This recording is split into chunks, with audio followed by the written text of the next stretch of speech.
Hi, I'm here today with Andrew Fisher, CEO of Towry. Hi Andrew, thanks for talking to me today. Nice to meet you. Andrew, I was wondering if you could just tell me a bit about how you feel consumer behaviour has changed, particularly since the crisis of 2008. I think the consumers are increasingly seeking information. I think that they were let down to a large extent as a consequence of the crisis. They were made promises beforehand which weren't delivered on. I think that during the crisis, very few people contacted them to tell them what was going on. Sure. And after the crisis, people tried to say, well, forget about that, look at our returns today, albeit from a low watermark. And so I think consumer behaviour today is saying, who is working for me, who's on my side, who can look after me in the future?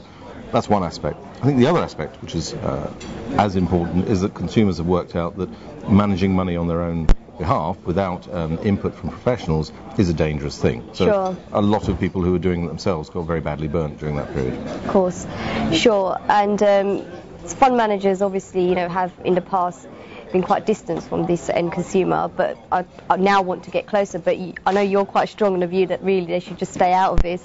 I was just wondering if you could tell us a bit more about that. Yeah, sure. I think a fund manager, in theory, what they're good at is managing money, or managing money against a certain risk parameter.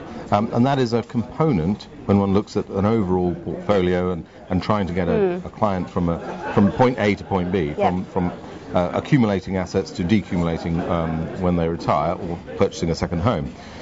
That's a very complicated thing to do, and they do it very, very well.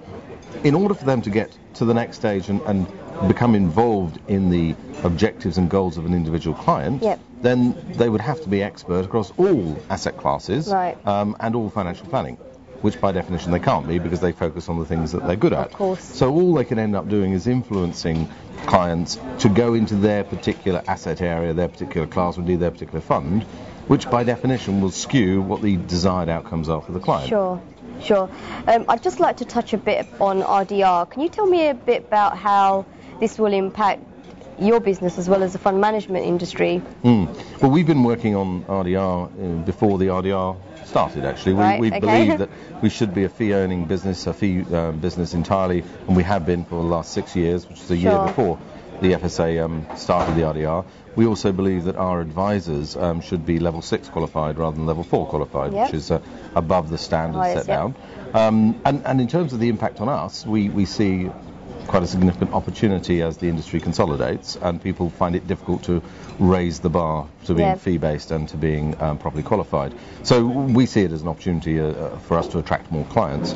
In terms of fund managers, I think the fundamental impact will be they'll have to stop generating business by bribing is probably a strong word, but incentivizing advisors to sell their product and rely on service and performance, which will be a great thing for everyone. Sure, it's definitely the way forward for the future. Absolutely. I think it's brave of the FSA and absolutely right for them to do it. Sure.